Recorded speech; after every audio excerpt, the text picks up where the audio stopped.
My sister drained my entire savings for her new car, and my parents told me to stop being so selfish because I could always save again. So I contacted a lawyer and took them to court. Growing up in my family, it was always brutally obvious who the star of the family was. Claire, my younger sister by 3 years, had that easy beauty that turned heads even as a teenager. I was the awkward one with braces and glasses constantly trying to fit in. Meanwhile, Claire was the cheering captain with a line of suitors following her through the halls. Our parents, Bernard and Catherine Lauron, never tried to conceal their favoritism.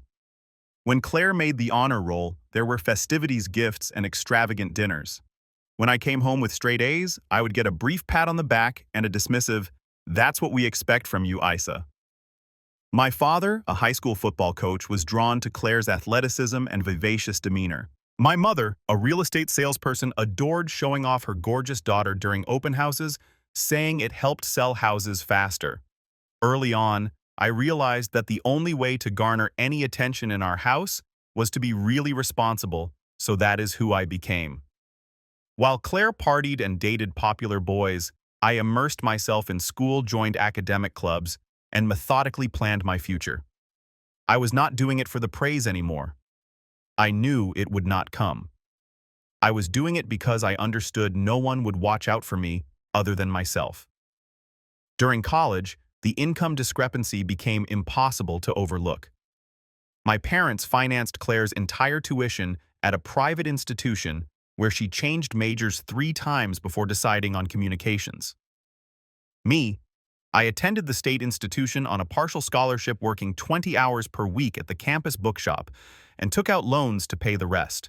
When I asked my parents why they would not help me in the same way, my father simply replied, "You are smart, Isa. You will be fine no matter what. Claire needs the extra support." Those words became the central focus of my life. Claire requires it more. I finished with an accounting degree and $28,000 in student loans. Claire graduated with no debt and no employment prospects, so she returned home where my parents had renovated the basement into what they affectionately referred to as her starting apartment. I accepted a job at a mid-sized accounting firm in Boston, rented a tiny studio apartment with a roommate, and devised a rigorous budget that would allow me to repay my loans in 4 years rather than 12. While I was eating ramen and keeping count of every dime, Claire was beginning her unsuccessful business venture, a social media consultancy based primarily on my parents paying her to post images on Instagram. When that inevitably failed, they purchased her a work wardrobe for thousands of dollars and paid for her to go on a luxury vacation to recharge. This pattern lasted for years. Claire would accumulate credit card debt, my folks would bail her out, her old car was too embarrassing for client meetings, so she required a new one. They co-signed the debt. Meanwhile, I was getting promoted at work, improving my credit score, and ultimately repaying my college loans. 6 years ago, following a substantial promotion, I established a special savings account specifically for my future home. Every month, a portion of my paycheck was automatically transferred to it. I followed interest rates, looked into first-time homebuyer programs, and calculated how long it would take me to save enough for a down payment on a modest property in a decent neighborhood. My lone ally in the family was my grandma Helen. Unlike my parents, she understood and valued my responsibilities. "Your sister may get all the attention now," she told me when we were having tea on Sunday, "but you are building something that will last." Financial independence is the greatest gift you can give yourself.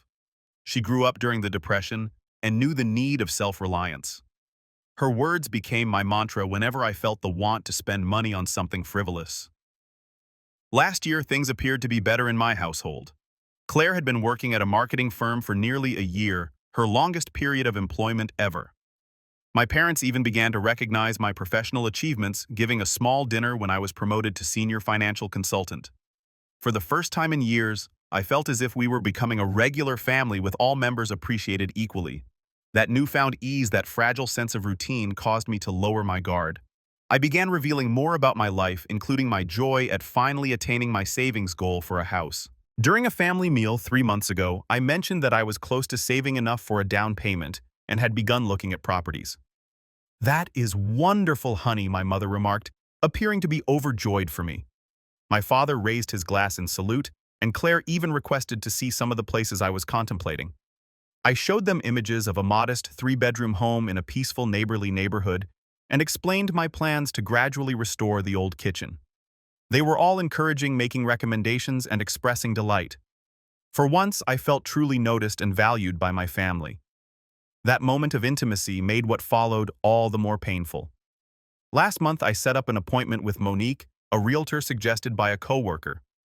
After years of dreaming, studying, and saving, I was finally ready to make an offer on a home that I had fallen in love with. A beautiful colonial with a small yard and a bay window ideal for reading. The night before our meeting, I decided to check my special savings account one last time to confirm the precise amount available. I recall every detail of that moment. I sat at my kitchen table with my laptop open and a cup of chamomile tea boiling beside me. The room was quiet save for the soothing hum of my refrigerator. I got into my bank account, went to the savings area, and looked at the screen in surprise. Where there should have been $47,613.55, the result of 6 years of discipline and savings, there was only $1,815. My first thought was that I had inadvertently logged into the incorrect account. I logged out and signed back in. Same number. I examined my other accounts thinking I might have transferred the money and forgotten. Nothing. My pulse began to race and my hands shook as I dialed the bank's customer support number. "I need to report unauthorized activity on my account," I informed the person, my voice shaking. "Almost $48,000 is missing." The woman placed me on hold as she investigated. Those minutes felt like hours as I paced around my small apartment, panic swelling in my throat. When she returned, her response perplexed me even more. "Miss Lauron, I am showing a withdrawal of $47,600 made 3 days ago at our downtown branch. It appears to be an authorized transaction. The withdrawal slip has your signature on it." "That is impossible," I insisted. "I have not been to that branch in months, and I certainly did not withdraw that money." After answering security questions and verifying my identity, the representative decided to refer the matter to the fraud department. They agreed to analyze the security footage and get back to me within 72 hours. Meanwhile, I canceled my appointment with Monique and took the day off from work since I was too stressed to focus. That afternoon, the fraud department called back with news that stunned me. "Miss Lauron, we have reviewed the footage from the branch. The person who made the withdrawal appears to be a young woman who presented your identification and knew all your information, including your mother's maiden name and the verbal password on your account." A horrible understanding came over me. There was only one individual who could fit that description and perhaps have access to my personal information. "Can you tell me where the money went?" I inquired, already anticipating the response. "The funds were withdrawn as a cashier's check made payable to Luxury Motors of Boston." I hung up, my heart thumping, and instantly contacted my sister. No response. I texted her, "Need to talk to you as soon as possible. It is an emergency." She did not respond. I was ready to drive to her apartment when I heard the familiar scream of a luxury car engine outside my building. Looking out the window, I noticed Claire parking a brand new white Mercedes convertible in the visitor's place. She stepped outside, sunglasses perched on her head, as if she had just won the lottery. When I confronted her in the parking lot, she did not offer an apology or explanation. Instead, she grinned widely and remarked, "Is not she gorgeous? I got such a good deal." "Claire," I asked, attempting to keep my voice steady, "did you take money from my savings account?" She shrugged and ran her fingers along the slick hood of the automobile. "I needed it for the down payment. They would not approve me for the full loan amount." "That was my house fund," I shouted, my voice rising despite my efforts to remain composed. 6 years of saving. How could you do this?" Claire's cavalier demeanor in the face of my distress was almost as stunning as the theft itself. "Oh, do not be so dramatic, Issa. You can always save more money. You are good at that stuff. I needed this car now for my image." "How am I supposed to impress clients in my old Honda you stole from me?" I said, fully realizing what had happened. "You committed fraud. That is a crime." She rolled her eyes. "It is not stealing when it is family. Besides, Mom and Dad said it was okay." These comments struck me like a physical blow. "Mom and Dad knew about this." "Of course they did," she said, indifferent to my pain. "I needed their help to find your bank information. They agreed you would not mind. You have always been the financially responsible one, right? That is your whole thing." I stood in the parking lot staring at my sister leaning against a car bought with my dreams, feeling as if the ground had vanished beneath my feet. I drove to my parents' house in a haze, tears flowing down my cheeks as I followed the usual road through the suburbs. The streets I had grown up on now appeared exotic and frightening.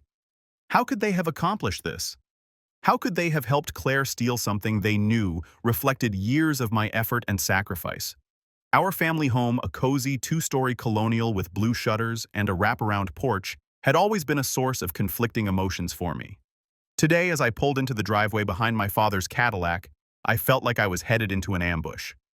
It was Sunday afternoon, and as expected, both of my parents were home. Mom was in the kitchen preparing their annual Sunday roast while Dad watched golf in the living room. The familiar aroma of pot roast and rosemary potatoes filled the air, a perfume that had once provided comfort but now made my stomach turn. Issa. What a nice surprise, my mother exclaimed as I entered, wiping her hands on her apron. Her smile faded as she noticed my tear-stained face. Honey, what is wrong? My father turned down the television and joined us in the kitchen. You look upset, kiddo. What happened? Their worry appeared real, and for a brief period I wondered if Claire had lied about their involvement. Perhaps they did not know? Maybe this was all her fault, and they would be as upset as I was. Claire emptied my house savings account, I added, observing their expressions closely. She took nearly $48,000 and bought herself a Mercedes. Their brief exchange of glances verified what they already knew. Furthermore, Claire's lack of shock or fury indicated that she was telling the truth. They had helped her. Now, Issa, my father, said, his voice taking on the placating tone he used when he believed I was exaggerating. I know you are upset, but try to see the bigger picture here. The bigger picture, I asked incredulously. Dad, she stole from me. She committed fraud. She took 6 years of my savings. My mother went closer and placed a touch on my arm, which I quickly shrugged off. Sweetie, Claire is going through a really rough time right now. After her breakup with Adrienne, she has been struggling with her self-esteem. This car is giving her the confidence boost she desperately needs. I could not believe what I heard. So her confidence is worth more than my dreams, my hard work, my trust. It is not like that, my father stated, frowning. Claire needs this car for her career. How is she supposed to meet with high-profile clients driving that old Honda? This is an investment in her future. And what about my future? I inquired, my voice breaking. I was going to buy a house. I had an appointment with a realtor. I have been saving for 6 years. You have always been good with money, Issa, my mother observed, as if that explained everything. You can save it again. You have a stable job, no debt. Claire is still finding her way. Finding her way. She is 27 years old. When does she become responsible for herself? My father's expression stiffened. That is enough, Isabel. Your sister needed help and we as a family stepped up. You have always been the successful one. Would it kill you to make a sacrifice for once? The injustice of his comments left me dumbfounded. Make a sacrifice? What did he think I had been doing all my life? The front door opened and Claire stepped in, car keys dangling from her fingertips. She changed into pricey sunglasses and new clothing that likely cost more than a month's mortgage funds. Oh, good. You are all here, she remarked, totally unaware of the tension. Mom, can you help me set up the insurance for the new car? The dealer said. I need to do it by tomorrow. I looked at her in bewilderment. Are you serious right now? You steal my money and then walk in here asking for more help? Claire rolled her eyes. God, are you still upset about that? I told you you can save it again.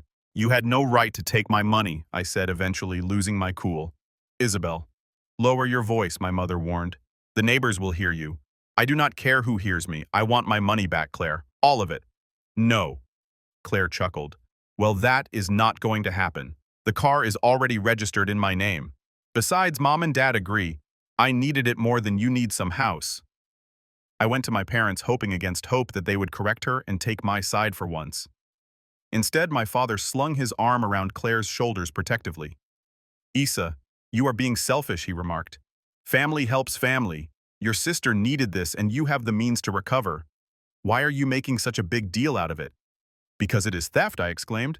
Because it is my money that I worked for. Because you have always favored her and this time you have gone too far. That is ridiculous, my mother exclaimed. We have never played favorites. Claire smirked. Maybe they just love me more because I am not obsessed with money and material things like you are, Issa. Everyone else seemed to miss the irony of her comment as she stood there clothed in costly clothes, keys to a fancy automobile in hand, all acquired with my stolen money. I cannot believe this is happening, I murmured, lowering my voice to a whisper. I cannot believe my own family would do this to me.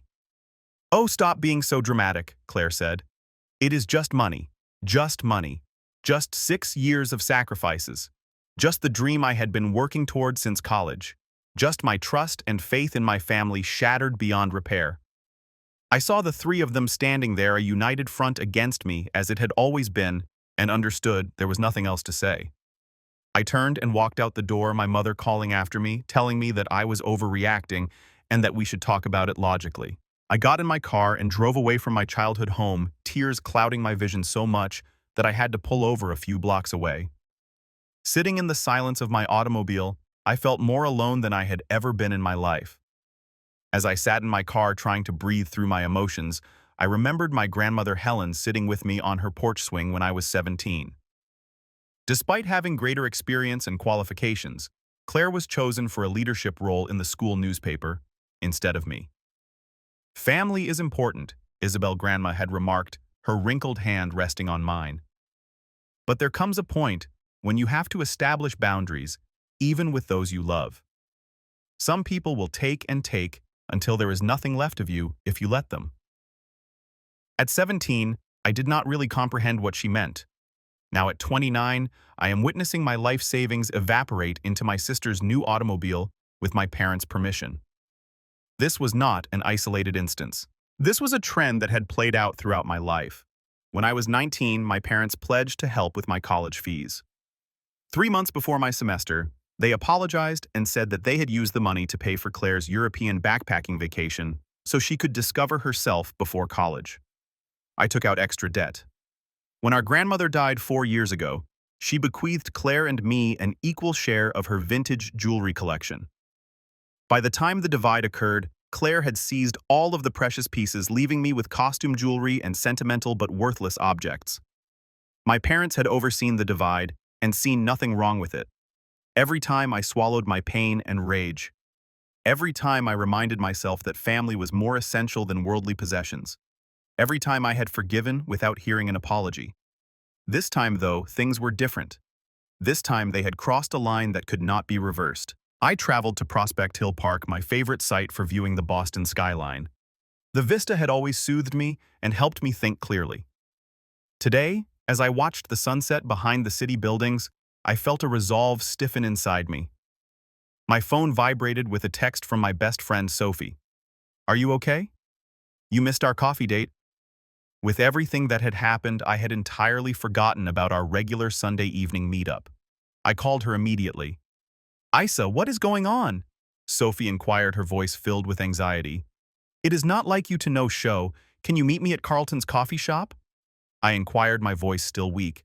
"I need to talk to someone who is not my family right now." 25 minutes later, I was seated across from Sophie in a quiet corner of the coffee shop, telling her the whole tale. Sophie's look changed from amazement to indignation as I described what Claire and my parents had done. "Isa, that is not just wrong, it is illegal," she added as I finished. "Your sister committed fraud. She stole your identity and took your money. My parents helped her," I murmured, still reluctant to accept the reality. Sophie stretched across the table and grabbed my hand. "Listen to me. This is not normal family behavior. This is toxic and abusive. You need to report this to the bank. It is fraud and probably to the police." "They are my family," I answered faintly, the response I had been conditioned to give my entire life. "Family does not steal $48,000 from you," Sophie stated firmly. "And this is not the first time Claire has done something like this." I looked up with amazement. "What do you mean?" Sophie paused, then sighed. "I did not tell you this before because I did not want to come between you and your sister, but 3 years ago, Claire asked me for a loan of $4,800 for what she called a business opportunity. When I said no, she somehow got my credit card information and charged almost $2,800 before I caught it. I reported it as fraud and got my money back, but when I confronted her, she acted like it was no big deal. I looked at Sophie in disbelief. "Why did you not tell me?" She swore she would pay me back, said she was desperate, and begged me not to tell you. I was angry, but I let it go after the credit card company refunded my money. I should have told you. I am sorry. The news that Claire had taken from others outside the family was the final straw that shattered the emotional dam I had been holding back. I put my head in my hands and sobbed right there in the coffee shop, letting out years of suppressed hurt and rage. Sophie walked to sit beside me, wrapping her arm across my shoulders. It is okay to be angry, Issa. It is okay to stand up for yourself even against your family, especially against your family when they are hurting you like this. As my tears stopped, a strange peace fell over me. Sophie was correct. This was not about the money. Not really. It was about respect, limits, and self-worth, all of which my family had trampled on throughout my existence. I do not think I could ever save that much money again, I answered gently, at least not for years. That house I wanted, it is gone. Maybe not, Sophie responded with a thoughtful gaze. Did you not tell me once that you set up some special security features on that savings account? A memory flickered. When I started the dedicated house savings account, I was concerned about online security. The bank manager had advised adding an extra layer of security, a unique verification code that would be necessary for significant withdrawals as opposed to my standard banking password. The verification code? I said, a faint hope stirring. Claire could not have known that. She must have somehow bypassed it or lied about having it, Sophie exclaimed. Issa, I think you need to talk to that bank manager again and maybe a lawyer. For the first time since discovering the theft, I felt a glimmer of hope. If Claire had evaded the security procedures, it supported the allegation that this was planned deception rather than a family misunderstanding as they were attempting to frame it. I will go to the bank first thing tomorrow, I resolved, squaring my shoulders. Sophie nodded in approval. And I am coming with you. It is time you had someone in your corner for a change. As we exited the coffee shop, I realized I was at a crossroads. One road led to the usual pattern of forgiving without accountability and sacrificing without recognition. Down the other path lay the unknown territory of standing up for myself, which could result in the loss of family relationships. Grandmother Helen's words resonated in my mind. Financial independence is the best gift you can offer yourself. She had been mistaken about one thing, however. The most valuable gift was not financial independence. It took bravery to appreciate oneself enough to expect respect. I chose that course. Monday morning, I stepped into First National Bank, Sophie by my side for moral support. I had called ahead and planned a meeting with Mark, the bank manager, who had assisted me in opening my home savings account 6 years prior. Mark knew me, which was understandable given how frequently I had come in during the early stages of my savings adventure, excitedly making deposits and talking interest rates. His warm smile faded as I explained what had occurred. Miss Lauron, I am deeply concerned about what you are describing, he remarked, looking over the transaction data on his computer. This account indeed had our enhanced verification protection, which requires a separate 6-digit code for withdrawals over $12,000. This code is different from your regular banking credentials. My sister could not have known that code, I agreed. I never shared it with anyone. Mark's expression became serious. According to our records, the withdrawal was processed using a verification code, but he paused and typed something. The system shows it was manually overwritten by the teller after multiple failed attempts. What does that mean? Sophie inquired.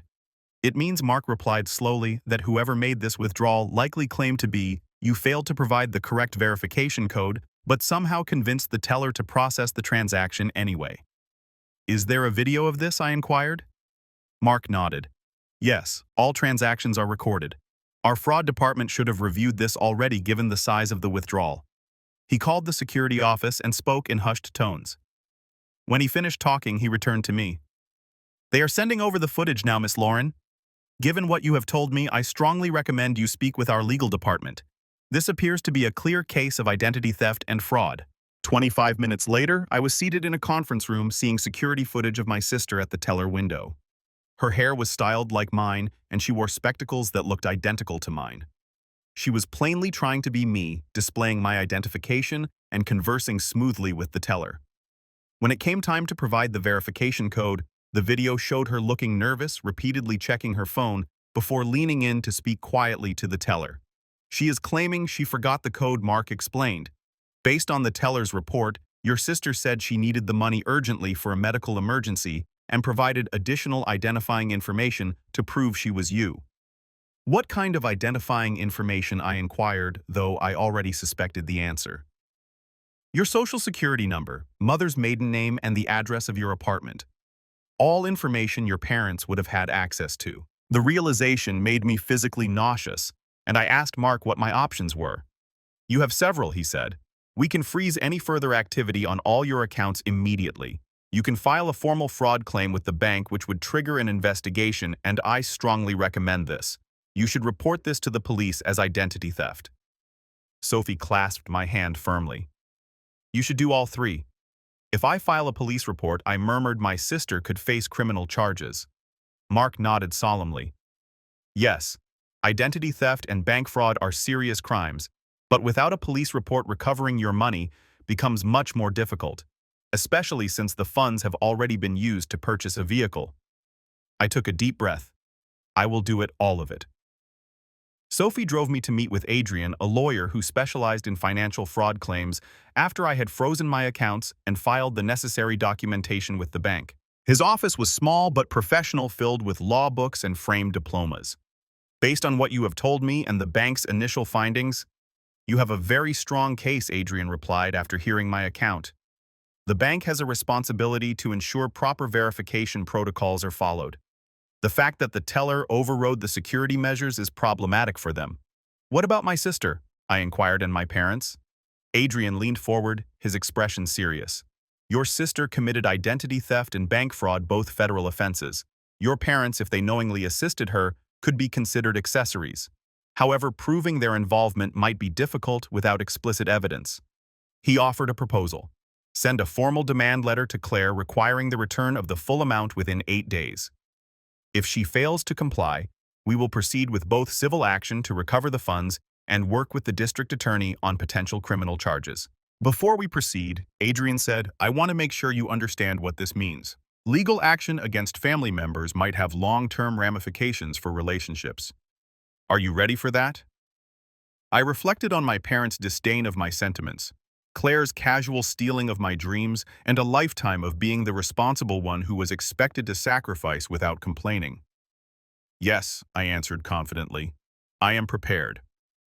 Before filing a police report, I decided to give Claire one final chance. So I texted her that evening. Claire, I have spoken with the bank and a lawyer. What you did is identity theft and fraud. I am giving you one chance to return the entire amount you took from my account. If you do not, I will file a police report and press charges tomorrow. This is not a threat. It is the result of your actions. She responded minutes later. Are you serious? You would send your own sister to jail for money. Good luck with that. Mom and Dad would never allow it. Her dismissive demeanor dispelled any remaining reservations I had. The following morning, I sat in a police station with Officer Miller, a patient woman who meticulously documented every aspect of my case. Unfortunately, we see cases like this more often than you would think, I heard her say. Family financial fraud is surprisingly common and often goes unreported because victims feel guilty about getting family in trouble. I have given her a chance to make this right, I told her. That is more than most would do. Officer Miller told me, we will look into this thoroughly. After filing a police report, Adrian issued the formal demand letter to Claire via certified mail with copies sent to my parents' addresses as well. I also called the dealership where Claire had acquired the Mercedes and explained the situation to the finance manager. The vehicle was purchased with fraudulently obtained funds, Adrian explained during the three-way call. Your dealership could potentially be implicated if you do not cooperate with recovering those funds. The finance manager, naturally concerned, offered to discuss the problem with their legal team and get back to us soon.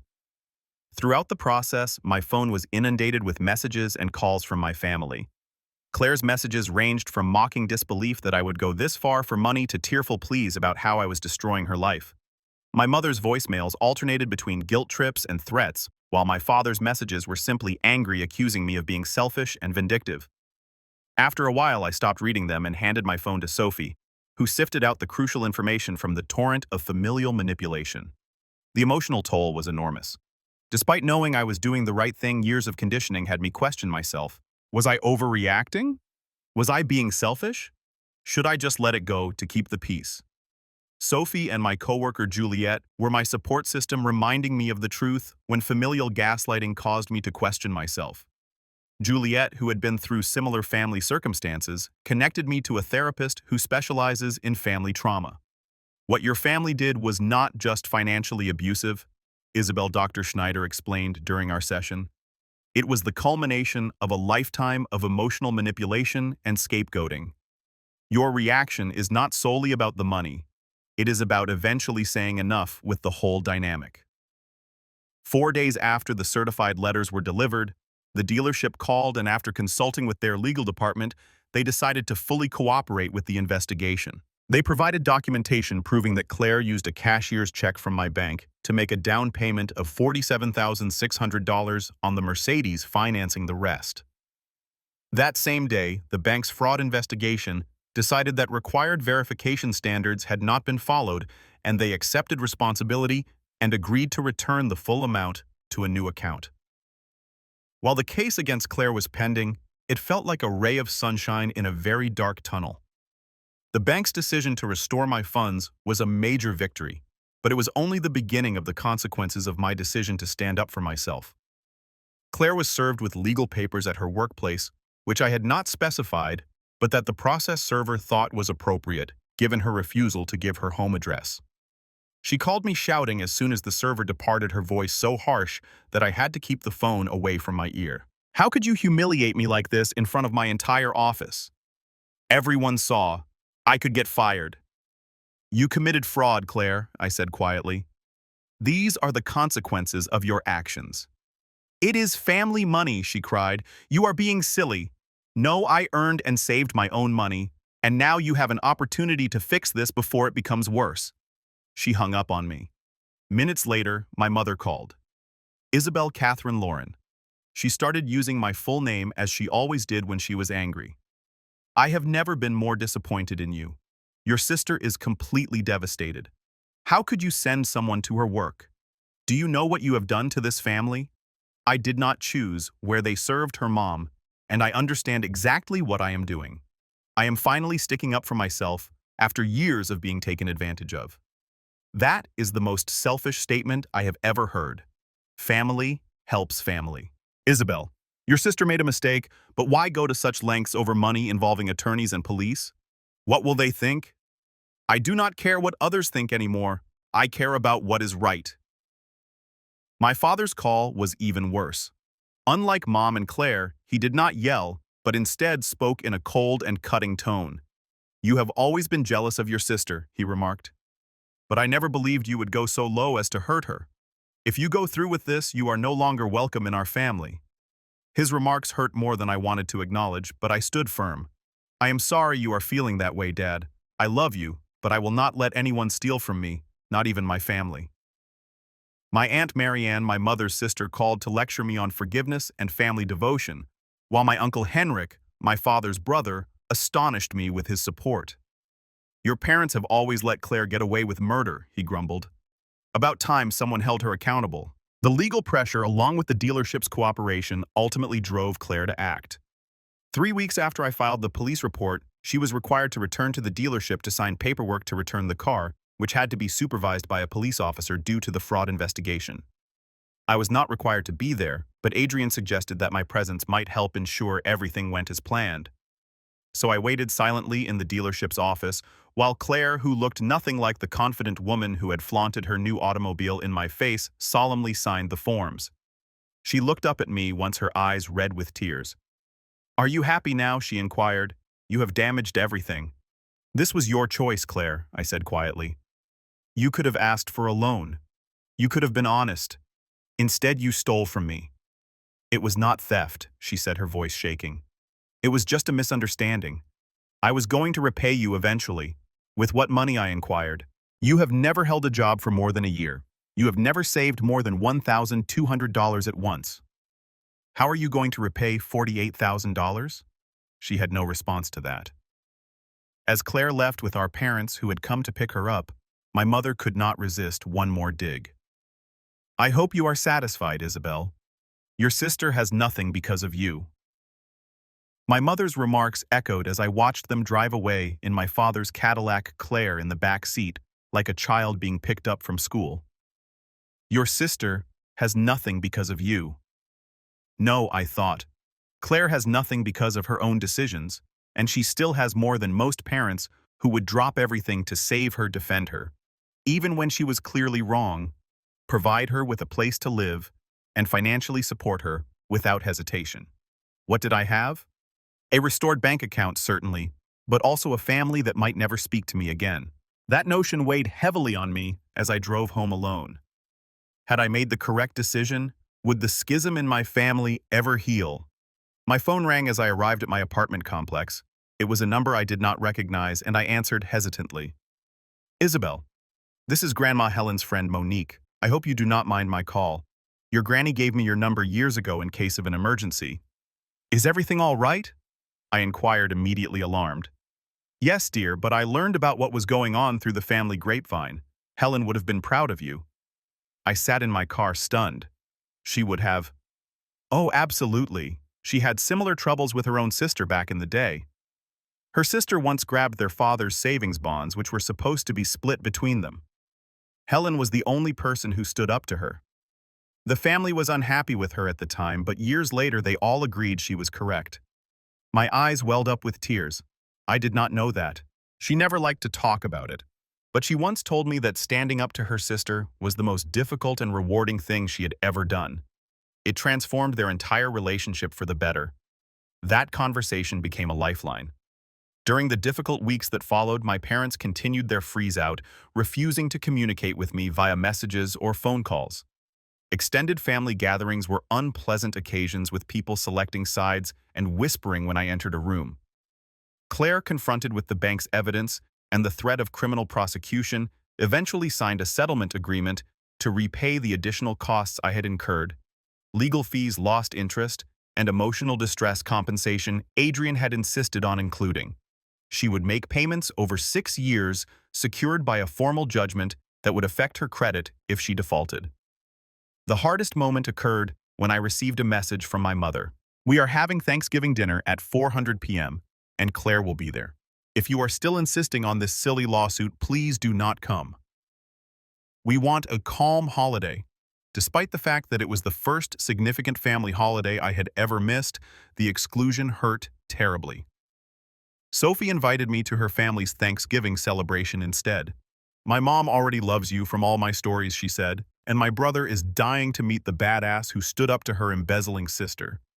I accepted, grateful, but still nursing the sting of being barred from my own family table.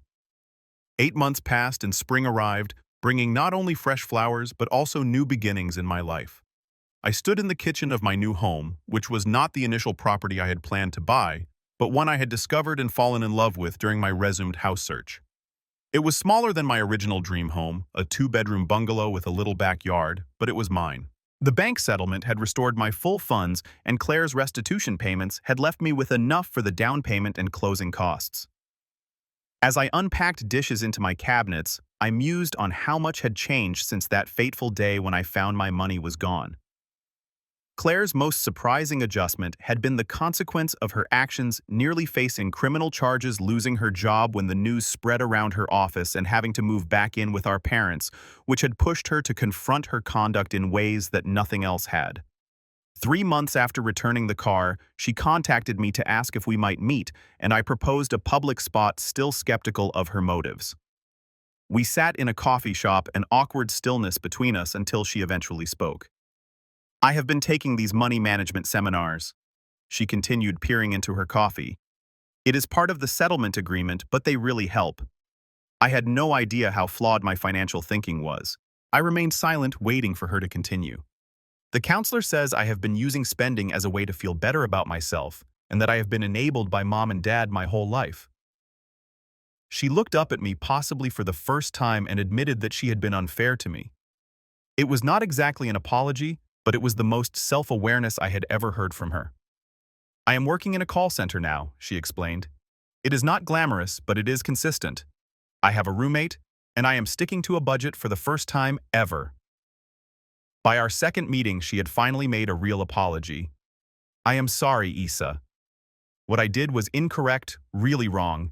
I cannot change the past, but I am striving to improve. Our relationship was far from repaired, but it was a beginning. My parents had taken longer to come around, maintaining a united front of disappointment and resentment until Monique intervened. She asked them to lunch without informing them that I would be there and mediated a difficult but essential discussion. "You have always had two different standards for your girls," she frankly reminded them. Helen noticed it. I saw it. Everyone witnessed it. Isabel spent her entire life being punished for being sensible, whilst Claire was rewarded for being careless. My mother began to argue, but Monique stopped her. "Catherine, remember how Bernard's father gave each of you money to start your lives. How would you have felt if Bernard's sister had seized your portion and his parents had told you to earn it back?" That question struck a nerve with my mother, who for the first time truly considered how their behavior appeared to me. My mother sent me a houseplant with a card that simply said congratulations, and we reached a tentative truce by the time I closed on my house. We started with short, awkward phone calls that gradually became more comfortable. "Love, Mom and Dad." My suggestion was family therapy, and to my surprise, they agreed. Our first session was tense, with my father still resistant to the idea that they had favored Claire. By the end of the session, the skilled therapist helped us all see patterns we had not fully acknowledged before. Families often unconsciously assign roles to children, Dr. Weber explained. Isabel became the responsible one, making it easy to take her for granted. Claire became the one who required assistance, which made it simple to justify her behavior. These findings did not immediately erase decades of pain, but they did provide us with language to discuss what had happened and why. On a lovely Saturday in May, while I was arranging my new kitchen, the doorbell rang. When I opened it, I found my parents standing awkwardly on my front porch, my mother holding a casserole dish.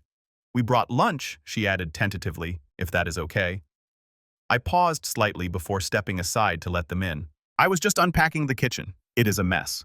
We can help," my father said, gruff but sincere.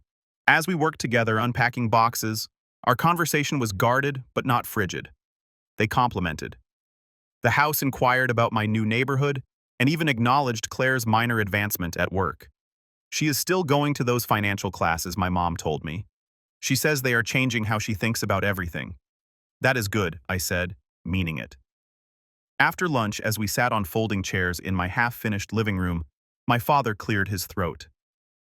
"Isa, I apologize. What we did, what we had been doing for years, was not right." The words I had not expected to hear from him hung in the air between us. "We were wrong," my mother said gently. "We should have backed you as much as Claire. I am sorry." Their apology was not perfect, and it did not erase the pain of a lifetime, but it was a start, a genuine one. 1 month later, I hosted my first dinner party in my new home. Sophie and Juliet, of course, came, as did Claire, who brought a bottle of wine she had actually saved up for. My parents arrived with dessert, and Monique joined us as well, bringing stories about my grandmother that made us all laugh and cry. As I looked around my table at this patchwork of relationships, some old, some new, some healing, some transformed, I realized that I had gained something far more valuable than the money I had recovered: self-esteem and boundaries that for the first time my family was learning to respect. Standing up for myself as grandmother Helen had done before me had been both the most difficult and the most rewarding thing I had ever done. Later that evening, after everyone had left, I sat on my new porch swing and looked up at the stars, reflecting on how far I had come, not just in regaining my funds, but also in regaining my voice and self-worth. If you are reading this and battling with family members who take advantage of your compassion or generosity, remember that setting boundaries is not selfish, it is necessary. Sometimes the most difficult people to stand up to are those we care about the most, but strong relationships demand reciprocal respect.